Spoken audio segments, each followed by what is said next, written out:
It was 100 years ago this year that my dad embarked on a voyage from Lebanon to the U.S. He had a visa. And when he got to Marseille, he met a woman who didn't have a visa. And he gave it to her believing he'd get another one. And he could not. So he worked in Marseille for 6 months, and then, as any young, enterprising Lebanese man would do, he got a job on a ship from Marseille to Canada, and then came into the country undocumented because his entire family was here and he wanted to join them. And so it was 100 years ago that he entered the country, undocumented, lived in fear, as many did back then, because there was a limit on the number of Lebanese who could come, but then by the 20s, there was an exclusion act passed. Senator David Reed from Pennsylvania said, we don't need any more Syrian trash in America, and they zeroed us out. Which is why we have so many Lebanese in Brazil and other places in Central and South America. They couldn't come into the U.S. for almost 30 years. That story stays with me. It stays with me a lot because my father was in hiding for a while, started a business with his brothers, became successful. When supermarkets opened 2-3 blocks away, everybody thought Zogby Brothers would go out of business. They didn't, because people liked Joe Zogby. They wanted to keep coming back. That's who we are. We're good at people-to-people skills. My dad excelled in that. And he passed away way too early. He was only 64 when he died, and I didn't get to know him as an adult. And yet his story stays with me all the time. When I get into taxi cabs, first thing I do in Washington is I ask the guy, where are you from? When did you get here? Tell me your story. How many kids you got? And then after he finishes telling me that they love to tell the story, after they finish, I say to them, you tell your kids that you're a hero. You're like my dad. You did what he did to get a better life for me. It wasn't even a dream in his eye at the time, but he was preparing for the future in doing what he did. So immigrants are our heroes, and I love the fact that you have the Portuguese and Italian and Lebanese, and I know that there are many more yet to come, because that's the story of who we were and are and we will be. And that's why I want to just say one thing. Look, the story about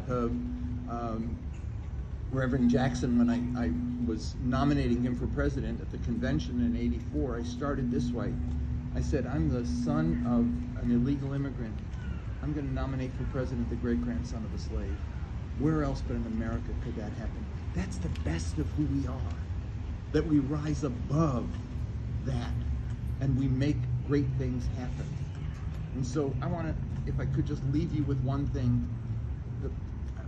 Gibran wrote this marvelous poem also 100 years ago called You Have Your Lebanon and I Have Mine. And in his poem he writes about the generosity of spirit of the Lebanese, of the hospitality of the Lebanese, of the beauty of the country, and the loving nature of its people. And he contrasts that with the squabbling, bickering, corrupt, tribal, feudal elites who were bringing the country down and are still bringing the country down. I think about that poem a lot because it's Lebanon today. It's the same thing. I mean, I do not give on Lebanon because I have a Lebanon in my heart that I know from the times I lived there and went there with my wife and my kids.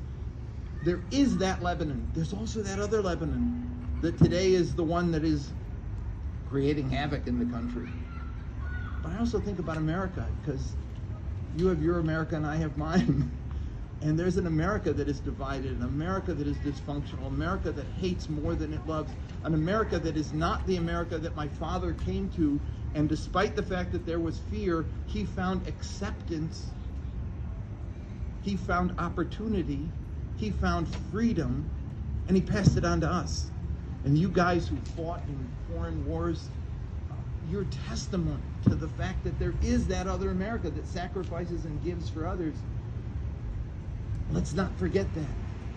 Let's not forget, as we look at new immigrants today, they're the heroes of tomorrow. They're the ones who are going to open the small businesses. They're the ones who are going to become the new, as my uncle Habib used to say, the next generator. They're going to be the people who drive us forward. No people are foreign to America. No people bring us down. Everyone brings us up. One generation, people step up the ladder and become full Americans and great in what they do, whether they're undocumented like my dad, or whether they come in through the front door like my mom's family did. We have to be open, accepting, because the America that I know, the America that you know, the America that we celebrate here, is an America that provided that opportunity and has to continue to provide that opportunity for every new generation that comes forward. And so, like Lebanon, like America, we have to celebrate the best of who we are and remember that and try to light that fire again and again and again, so that ultimately we win out over the bickering and the squabbling and the dysfunction and become the best of what we're able to be. Thank you.